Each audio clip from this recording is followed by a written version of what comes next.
Hi, are you ready to learn, experience, achieve, and develop? What are we talking about today? This is a part 2 video of self-confidence. In the part 1, we spoke about self-image and how much it affects how confident you are. Today, we're talking about the second thing, which is competence. So competence affects how confident you are. How does it affect it?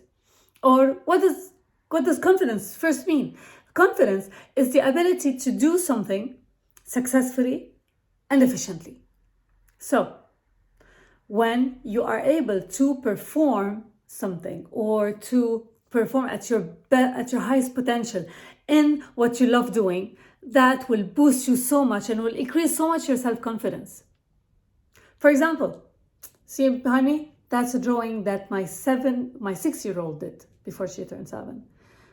Why or how?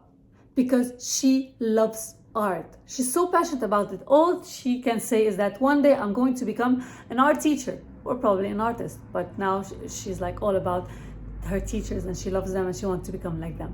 But specifically an art teacher. And this is what she's doing. She's keeping practicing, and the more she does things and the more she achieves, the greater her confidence in becoming what she wants to become. So competence really plays a big role. And how? I want you to think about 3 things actually. So the first thing about competence is knowing that you don't know. Surprising, right? Why knowing that I don't know? Because when I say that I already know that, or yes, this is something I know, then I'm closing my mind to learning something new, to increasing my knowledge, to increasing my ability, in perfecting my skills. When I say I know, then I don't need to learn anything new. Then I won't learn anything new, then I won't become better. Okay? So first part of competence is knowing that I don't know. Contradictory? Walk with me. Number 2, it's after I know that I don't know, then I need to find what I really want to know about, right? It's called my calling. I want to understand what is that thing that I want to become.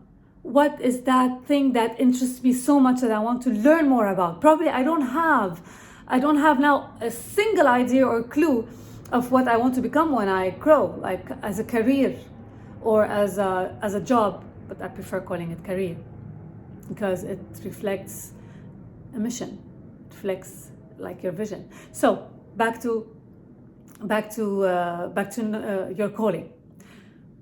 You need to find your calling, because when you don't know what you stand for, when you don't know what you want to become, when you don't have a vision of what your future looks like, then this is daunting. This will start letting doubt creep in and less self-confidence and feeling that you're not worth, feeling that there's no meaning for your life, so on and so forth.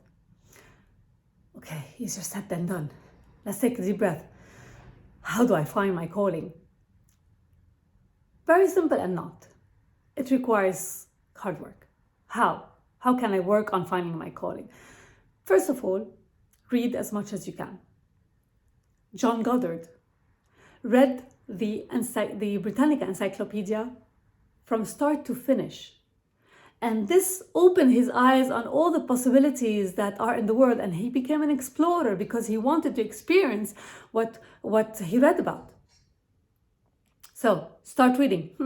You don't need to read a whole encyclopedia. Anyway, there's nothing now as whole encyclopedia. There's tons of information. So what do I read? I read about other people's lives. I read history. Start by reading something you're interested in. That's the best place to start in. So I research. I also ask.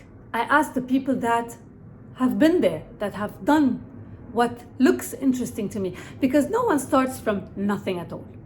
You have preferences, you have skills, you have talent in something. So you need to start somewhere. And that somewhere is starting by you. What do you like? What is the thing that lights you up? What is the thing that when you hear about, you're like, all senses open? There's where you need to start. You might not find your calling there, but At least you'll become better, a different person from everything you've learned. And probably this will play a role in what you will become. So trust the journey. In finding my calling also, I need to think about what I enjoy doing. Start by yourself. So, number 1, know that you don't know and be open to learn. Number 2, find your calling. And number 3 is master your craft. Once you have found your calling, or probably you have found something you love doing, you're very interested in. You're not sure it's going to be your calling, your career, your life thing, but you're very interested in. Start working on it, start learning, start practicing. Because the more we practice, the more we learn, the better we become. And so when we are becoming better at something, this gives us so much confidence in who we are and what we're capable of doing. And once you achieve something, anything, you master a skill, you achieve that high grade in a subject you love, you are able to set a connection with someone you've been wanting to connect with. When there's a kind of achievement, yeah, I know that, yes, I'm good at that, your self-confidence gets boosted so much.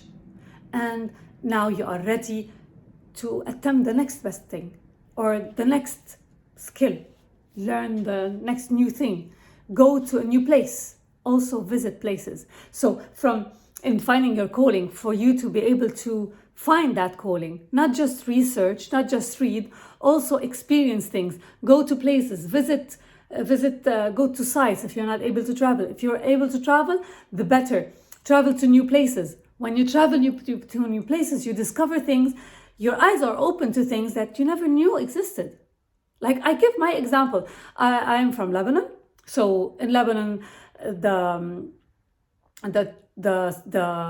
collecting the trash and everything is not that amazing. There's no system, there's no recycling, and all of these. When I came to this country, and just a side note, when I was in Lebanon, I was thinking of starting a company that's all about recycling. But that was history, because it wasn't my calling. That's why it didn't work. So when I came here, I saw the system here is so well organized, so much, it's really defined, and there's no loopholes. Then there is a system that works. But when I was in Lebanon, I never thought of a system that could work properly because I didn't see one. This is a very simple example, but just to illustrate. So, what did we learn today? We learned that for our self-confidence to be boosted, we need to work on our competence. Meaning, we need to work on our skills. Meaning, we need to know that we don't know, so that we're open to learning new things. And when I say I don't know, I am not the victim of someone telling me, oh, you don't know, oh, she's so, I don't know, so retarded, or sorry, that's not a nice word to say, but she's so old-fashioned or old school or whatever. You won't be affected by this because, yeah, in that subject, I'm not an expert. In football, I'm not an expert. In dance, I'm not an expert. In arts, I love arts, but I'm not an expert. But in biology, in teaching, in coaching, yes, I am. It's okay not to know everything. No one knows everything. See? So I'm confident. No one can turn me down. No one can affect me. And then to find your calling, and this was one of my biggest challenges, because all throughout when I was young, but I still believe I'm still young, but young with experience. So I never found my calling. I was always worried that what should I become when I grew up? And I started having these different ideas. And every time I had an idea, I followed it. I practiced it. I became a teacher. I mastered the art of becoming a teacher. This gave me a lot of confidence. Then I became a school principal. I worked on those skills and I became better, but still I didn't find my calling. So I kept on searching and trying. It's okay if you don't find it immediately, as long as you are trying.